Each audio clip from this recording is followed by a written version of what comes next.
Good morning to all students of B.Ed first year, समसामयिक भारत और शिक्षा, द्वितीय पत्र, subject code C2, AIIMS of education, unit 1, lecture number 5 in B.Ed. और question is, शिक्षा के उद्देश्यों के निर्धारकों या कारकों या आधारों का वर्णन करें। यह बहुत इंपॉर्टेंट क्वेश्चन है और 18 में आया भी है, इसीलिए उम्मीद की जाती है कि इसमें भी आएगा। आंसर, प्रत्येक समाज में शिक्षा के उद्देश्यों का निर्धारण दार्शनिक सिद्धांतों के साथ साथ व्यक्ति तथा समाज की आवश्यकताओं, आकांक्षाओं, मूल्यों आदि कारकों को आधार बनाकर किया जाता है। इन कारकों को निम्नलिखित टेबल की सहायता से, समय सारणी की सहायता से सुगमता पूर्वक समझा जा सकता है। शिक्षा के उद्देश्यों के निर्धारित करने का आधार या कारक या निर्धारक, एक में है व्यक्ति, दूसरा है समाज, इंडिविजुअल है सोसाइटी। व्यक्ति में है जैविक कारक, दार्शनिक कारक, मनोवैज्ञानिक कारक, ये 3 कारक है। जैविक कारक है, हम जानते हैं कि मानव एक बुद्धिमान प्राणी है, परंतु मूलतः वह पशु के समान होता है।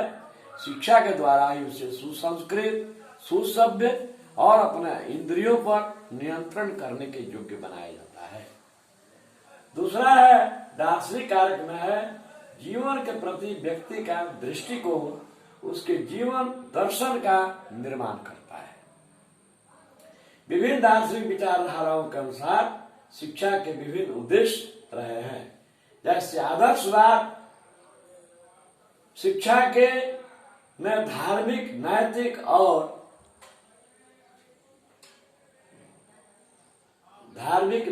नैतिक और आध्यात्मिक आदर्शों पर जोर देता है। जड़वाद या मानवीय शारीरिक तथा मानसिक विकास पर बल देता है। यथार्थवाद प्रौद्योगिक, टेक्नोलॉजिकल, आर्थिक और वैज्ञानिक विकास पर बल देता है। प्रयोजनवाद प्रत्येक व्यक्ति की सामर्थ्य तथा शक्तियों के विकास पर बल देता है। शिक्षा वही है जो प्रयोजन, जिसका कोई न कोई प्रयोजन हो, जिसका कोई न कोई अर्थ हो, जिसको प्राप्त करके व्यक्ति अपने आत्मनिर्भर हो सके, स्वावलंबी बन सके। लोकतंत्र यह सभी लोगों के आर्थिक, सामाजिक, राजनैतिक, शैक्षिक विकास पर बल देता है। सर्वे भवन्तु सुखिनः। फांसीवाद होता है एक तंत्रवाद, निरंकुशवाद, राजतंत्र। यह जो है, इसमें व्यक्ति साधन होता है और राज्य जो है साध्य होता है। समाजवाद जो है समानता एवं सामाजिक न्याय पर अधिक बल देता है। अब आइए मनोवैज्ञानिक कारक। इसमें आता है शारीरिक विकास, मानसिक विकास, संवेगात्मक विकास, चारित्रिक विकास, आध्यात्मिक विकास, व्यावसायिक विकास, सांस्कृतिक विकास, राष्ट्रीय विकास, अंतर्राष्ट्रीय सद्भावना का विकास। यही जो है 3 कारक व्यक्तिगत। अब आइए समाज में है समाज शास्त्रीय कारक, आर्थिक कारक, वैज्ञानिक एवं प्रौद्योगिक कारक, नैतिक कारक, सांस्कृतिक कारक, पर्यावरणीय कारक, ऐतिहासिक तथा राजनीतिक कारक। समाजशास्त्री कारक में है सामाजिक कुशलता का विकास, कुशल नागरिकता का विकास, संस्कृति का संरक्षण एवं हस्तांतरण होता है एक पीढ़ी से दूसरी पीढ़ी के पास। उसके बाद अंतर सांस्कृतिक भावना का विकास, सामाजिक गुणों का विकास। अब आइए आर्थिक का। किसी भी देश के उत्पादन की मात्रा, वितरण पद्धति तथा आर्थिक व्यवस्था वहां की शिक्षा को प्रभावित करती है। यही कारक निर्धारित करता है कि शिक्षा पर कितनी धनराशि व्यय की जाती है। उसके बाद है वैज्ञानिक और औद्योगिक कारक। समाज में औद्योगिकरण, नगरीकरण, आधुनिकीकरण, प्रगतिशीलता इत्यादि इसी कारक की देन है। जो देश वैज्ञानिक रूप से, प्रौद्योगिक रूप से जितना ही आगे होता है, उसको उतना ही विकसित देश माना जाता है। माध्यमिक शिक्षा आयोग ने भी इसी कारक की प्राप्ति भारतीय शिक्षा का लक्ष्य बताया था।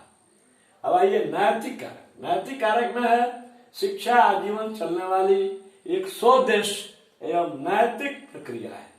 शिक्षा के क्षेत्र में इस उद्देश्य का सब और हितकर होना आवश्यक है। अब है सांस्कृतिक कारक।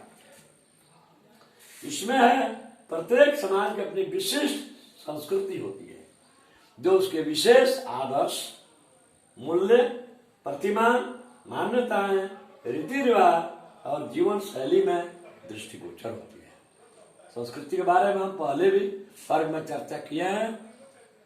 What a man is, it is his culture, and what a man has, it is his civilisation. एक मनुष्य जो कुछ भी है वही संस्कृति है।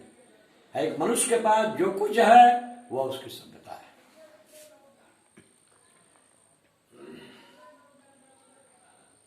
सोरोकिन ने इसे 3 वर्गों में बांटा है। एक है विचार प्रधान संस्कृति, दूसरा है आदर्श प्रधान संस्कृति, तीसरा है इंद्रिय प्रधान या कामुक संस्कृति।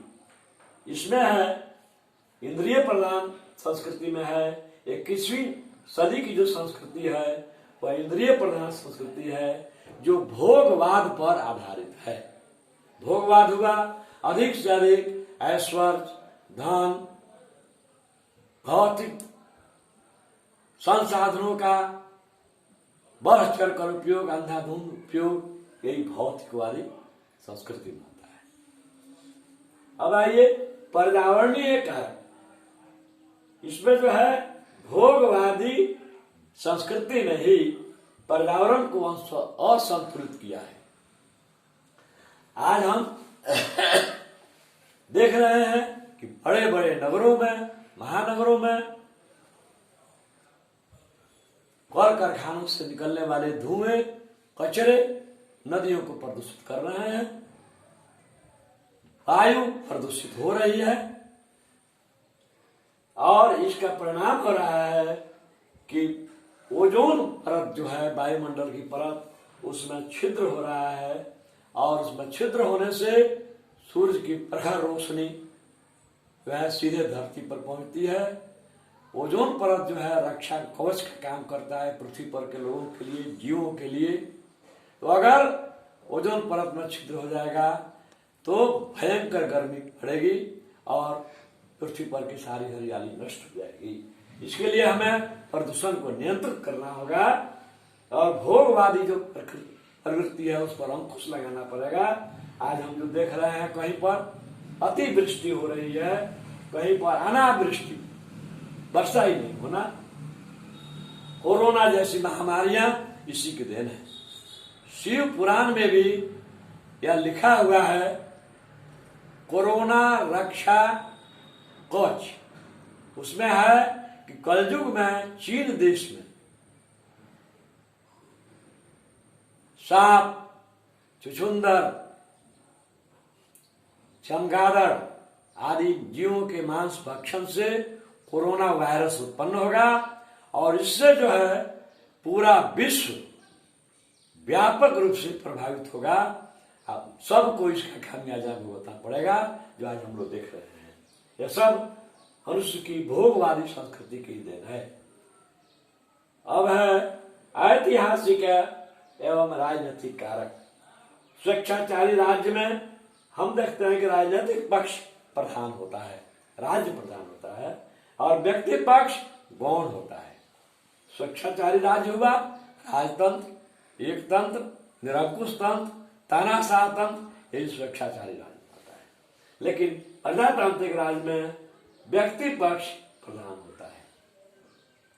उपर्युक्त विवेचन से हम इस निष्कर्ष पर पहुंचते हैं कि शिक्षा के उद्देश्य के जो निर्धारक तत्व हैं जिनका वर्णन ऊपर किया गया है, वे सब निरंतर परिवर्तनशील है। हमेशा समाज की आवश्यकताएं, आकांक्षाएं, मूल्य बढ़ रहे हैं, बदलते रहते हैं। इसीलिए शिक्षा के उद्देश्य भी, उसके निर्धारक तत्व भी लगातार नित्य परिवर्तनशील है।